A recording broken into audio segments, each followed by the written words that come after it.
Civil engineers, तुम्हाला पण या सगळ्या रिंगची कटिंग लेंथ काढायची आणि तेही काहीच मिनिटात, तर मग हा व्हिडिओ स्किप करू नका. यासाठी नेहमीप्रमाणेच तुम्हाला आपल्या वेबसाईटवरती जायचं आहे www.construguruji.com. वेबसाईटला गेल्यानंतर आपल्याला रिंग मास्टर नावाचा ऑप्शन दिसेल. त्या ऑप्शनवर क्लिक केल्यानंतर सर्व प्रकारचे जे काही शेप्स आहेत कॉलमचे ते आपल्याला इथे अवेलेबल दिसतील. आपण आज रेक्टेंग्युलर कॉलम पाहूया. रेक्टेंग्युलर कॉलममध्ये आपल्याला त्याचे डायमेन्शन जे आहेत ते फीड करायचे आहेत. सगळ्यात आधी आपण स्मॉलर डायमेन्शन म्हणजे विड्थ फीड केलेली आहे 300 mm. त्यानंतर आपण लॉंगर डायमेन्शन 1200 mm घेऊया. याच्यामध्ये जे काही डेटा आहे तो प्रीफिल्ड आहे. कॉन्क्रीट कवर आपण 40 mm घेतलेला आहे. आपल्याकडे क्लिअर कवरच वापरला जातो. अगदी नॉमिनल कवर जरी तुम्हाला म्हणायचं असेल तर तोही तुम्हाला सेट करता येईल. मी आता ह्याला परत क्लिअर कवर करतो आहे. माझ्याकडे 8 mm स्टिरपचं डायमीटर आहे आणि हुक लेंथ ड्रॉईंगनुसार 10D दिलेली आहे. तर या सगळ्या डिटेल्स आपण भरल्यानंतर तुम्हाला इथे दिसेल की रिअल टाईममध्ये एक डायग्राम तयार झालेली आहे. याच्यामध्ये आत्ता तुम्हाला 4 बार दिसत आहेत चारही कोपऱ्यामध्ये. तर आता आपण काउंटवरती येऊया. इथे मी आत्ता ह्याला करतो आहे 16 बार 20 mmचे. आता हा जो चेंज झालेला आहे त्याच्यानंतर तुम्हाला ड्रॉईंगमध्ये लगेच चेंज दिसेल. याच्यानंतर आपण काय करतो आहे, इथे तुम्हाला दिसेल की आपण जेवढे बार ॲड केलेले आहेत ते बार इथे प्लेस झालेले आहेत ऑटोमॅटिकली. आता समजा काही लोकांकडे ही जी शॉर्टर डायमेन्शन आहे त्याच्यामध्ये 3 बार दिसत, ज्याला आपण मोडी म्हणतो, मोडीमधला बार म्हणतो. तर ह्या 3 बारच्या ऐवजी आपल्याला सगळेच बार दोन्ही लॉंगर साईडला डिवाईड करायचे असतील तर तुम्हाला काही नाही करायचं आहे. इथे एक लाईन्स नावाचा जो ऑप्शन दिसतो आहे त्याच्यावरती क्लिक करायचं आहे. रिअल टाईममध्ये सगळे बार्स तुमचे दोन्ही बाजूला डिवाईड होतील. आता याचा फायदा काय आहे आपल्याला, तर याचा फायदा असा आहे की जेव्हा आपण कॉलमचं चेकिंग करायला जातो फोरमॅनबरोबर, तर फोरमॅननी खूप मस्तपणे पटपट कॅल्क्युलेशन करून, कारण रोजचं काम असल्यामुळे सेंटर टू सेंटर डायमेन्शन्स काढलेले असतात. खूप इंजिनियरला हे सेंटर टू सेंटर डायमेन्शन कशासाठी काढायचे, त्याचा काय फायदा आहे काय नुकसान हे माहितीच नसतं. तर ह्याच्यामध्ये तुम्हाला दिसेल की सेंटर टू सेंटर डायमेन्शन म्हणजे एक्स ॲक्सिसला पण आणि वाय ॲक्सिसला पण हे दोन्ही काढून दिलेले आहेत. ह्याचा फायदा काय, तर तुम्हाला जे काही ह्यातल्या ज्या सबरिंग्ज असतील त्याची लेंथ पटकन कॅल्क्युलेट करता येते, कटिंग लेंथ. तर आता आपण काय करूया, हे सगळे बार्स दिसत आहेत तुम्हाला, लॉंगर डायमेन्शन दिसत आहे, शॉर्टर डायमेन्शन दिसतं आहे. ह्याच्यामध्ये आपण लेजंड पण दिलेलं आहे. 16 mmचे 20 mmचे 16 बार्स दिसत आहेत. त्याच्यामध्ये स्टिरपचा डायमीटर दिसतो आहे, कवर दिसतो आहे. आता ही टॅब आपण परत क्लोज करतो आहोत. आता दुसरा पॉईंट आहे याच्यामध्ये इंजिनिअरिंग स्टँडर्ड म्हणून दिलेलं आहे. तर आत्ता आपण खूप ठिकाणी बघत आहात की जे काही हुक आहेत, मी इथे सर्कलमध्ये दाखवलेलं आहे, हे जे हुक आहेत ते खूप लोक आजकाल एक हुक 135 डिग्री आणि दुसरं हुक 90 डिग्रीला बेंड करतात, म्हणजे ते असं दिसतं. तर आपण काय केलेलं आहे, तिन्ही ऑप्शन दिलेले आहेत. जे IS कोडमध्ये दाखवलेलं आहे की दोन्ही जे काही हुक आहेत, शेवटचे जे बेंड आहेत, रिंगचे दोन्ही एंड्स आहेत, ते 135 डिग्रीलाच बेंड झालेले पाहिजेत. पण आजची जे प्रॅक्टिस आहे त्याच्यासाठी आपण 90 डिग्री आणि 135 डिग्री दिलेला आहे. आणि तिसरा जो ऑप्शन आहे तो 90 डिग्रीचा आहे, पण तो माझ्या मते कोणीच वापरला नाही गेला पाहिजे. तर त्याच्यामध्ये अशी रिंग दिसेल. तर आपण परत सिस्मिक 135 डिग्री सिलेक्ट केलेलं आहे, तुम्हाला ते दिसेल इकडे. आता याच्यानंतरचं काय पॉईंट आहे, तर ही झाली आता मास्टर रिंग रेडी झाली आपली. आपल्याला आता सबरिंग्स रेडी करायचे त्यामधल्या. तर याच्यामध्ये स्ट्रक्चरच्या बाजूचा जो टाईजचा ऑप्शन आहे त्याच्यामध्ये आपण जाऊया. टाईजच्या ऑप्शनमध्ये गेल्यानंतर तुम्हाला इकडे सबरिंग दिसेल आणि क्रॉस टाई दिसेल. की सबरिंग जी आहे ती आता आपण ॲड करूया.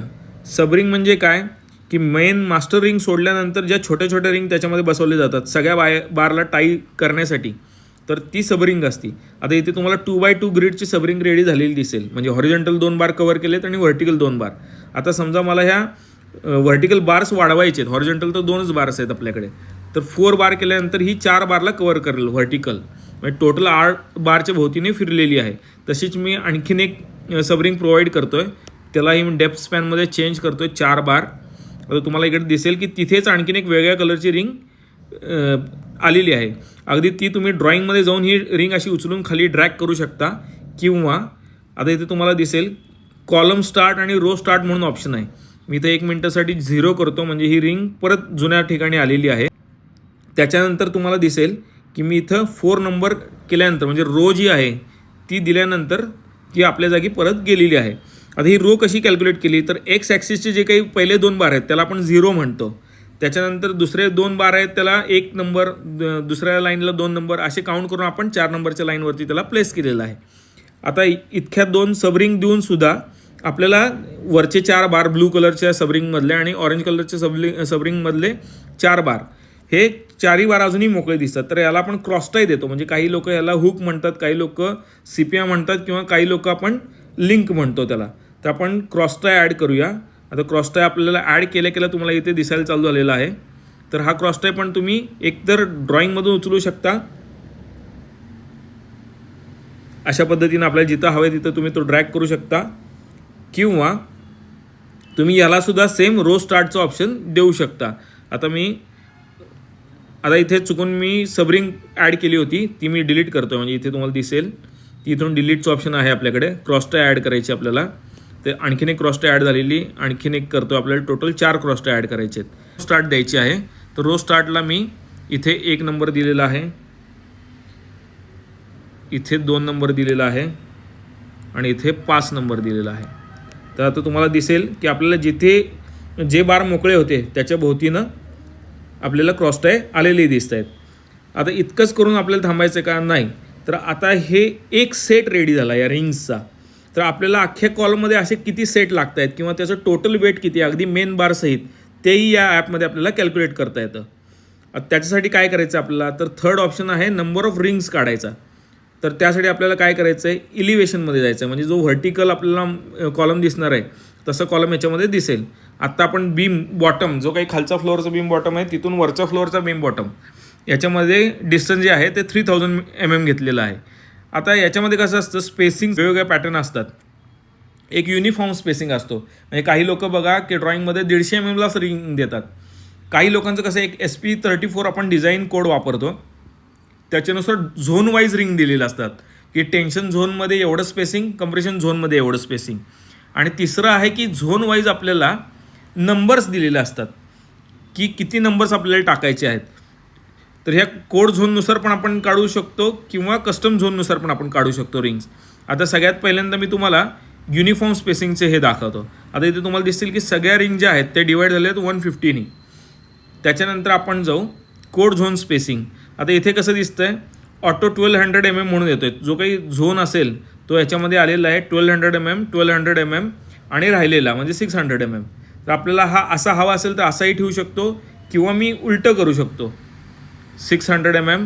आता तुम्हाला दिसेल की वरती 600 mm आणि खाली 600 mmचं रिंग स्पेसिंग जवळ आलेलं आहे आणि मधले जे 1800 mm आहे त्याचे रिंग स्पेसिंग लांब गेलेलं आहे. आता हे कशासाठी? इथे आपण 100 mm दिलं आहे. मी तुम्हाला चेक करण्यासाठी इथे पण 150 दिलं समजा आणि इथे पण 150 आहे. तर बघा हे युनिफॉर्म स्पेसिंग दिसायला लागलं. म्हणजे आपण झोन वाईजच केलेलं आहे पण दोन्ही स्पेसिंग सेम दिल्यामुळे ते युनिफॉर्म स्पेसिंगमध्ये चेंज झाल्या. आता हे पण रिअल टाईममध्ये चेंज होतं आहे. डायनॅमिक डायग्राम आहे.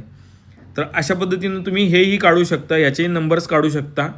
त्यानंतर आपल्याला काय करायचं आहे, समजा हा कॉलम तुमचा वरचेवर तुम्हाला कॅल्क्युलेशन लागणार आहे किंवा वरच्या फ्लोअरला पण लागणार आहे, तर तुम्ही प्रिसेटमध्ये जाऊन हा कॉलम तुम्ही सेव्ह करू शकता.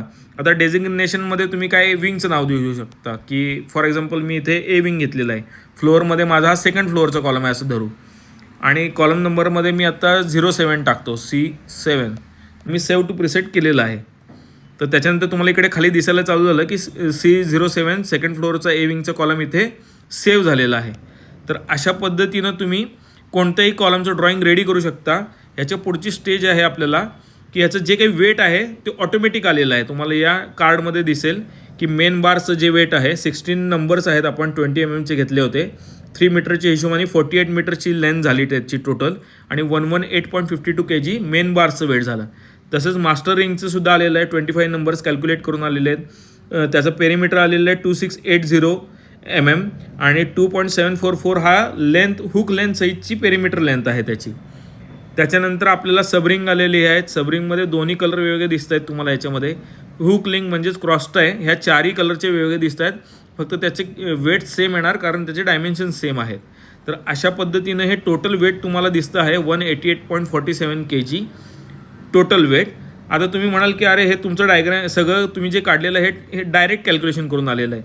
तर हे आम्हाला कसं क्रॉस चेक करता येईल? हा कॅल्क्युलेशन बॉक्स मी दिलेला आहे. हे तुम्ही प्रिंटसुद्धा करू शकता, व्हॉट्सअपसुद्धा करू शकता किंवा PDF पण सेव्ह करू शकता. ह्याच्यामध्ये तुम्ही जे काही डिझाईन पॅरामीटर्स सेव्ह केलेले होते ते दिसत आहेत. त्याच्यानंतर जी काही आपली मेन डायग्राम होती जी आपण पहिल्यांदा बघितली ती याच्यामध्ये दिसती आहे. त्याच्यानंतर आता आपल्याला मास्टरिंगचे कॅल्क्युलेशन दिसत आहेत. त्याच्यामध्ये बेंड डिडक्शन, हुकची लेंथ सगळं याच्यामध्ये ऑटोमॅटिकली आलेलं आहे. त्याच्यानंतर फर्स्ट सबरिंग दिसती आहे, त्याच्यानंतर सेकंड सबरिंग दिसती आहे, त्याच्यानंतर चारही क्रॉसटाय वेगवेगळ्या कलर कोडसहित दिसत आहेत. तर हे तुम्ही कुठल्याही पद्धतीने क्रॉस चेक करू शकता. ह्याच्यामध्ये जर काही एरर असतील तर तुम्ही मला जरूर कळवा. अशाच पद्धतीचे तुम्हाला जर व्हिडिओ पाहायचे असतील किंवा पुढचे आणखीन शेपमधले जर कॉलमचे स्टेप्स बघायचे असतील, कमेंटमध्ये तुमचा अभिप्राय नक्की कळवा.